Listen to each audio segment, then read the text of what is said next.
மாண்புமிகு தமிழ்நாடு முதலமைச்சராக பதவியேற்க உள்ள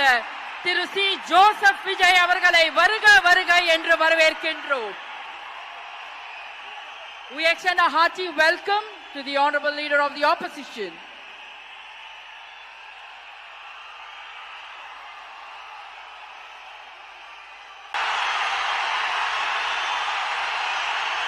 சட்டப்படி அமைக்கப்பெற்ற இந்திய அரசியல் அமைப்பின்பால் உண்மையான நம்பிக்கையும் மாறா பற்றும் கொண்டிருப்பேன் என்றும் இந்திய நாட்டின் ஒப்பில்லாத முழு முதல் ஆட்சியையும் ஒருமையையும் நிலை நிறுத்துவேன் என்றும் தமிழ்நாட்டு அரசின் முதலமைச்சராக உண்மையாகவும் உளச்சான்றின்படியும் என் கடமைகளை நிறைவேற்றுவேன் என்றும் அரசியல் அமைப்பிற்கும் சட்டத்திற்கும் இணங்க அச்சமும் ஒருதலை சார்பும் இன்றி விருப்பு வெறுப்பை விலக்கி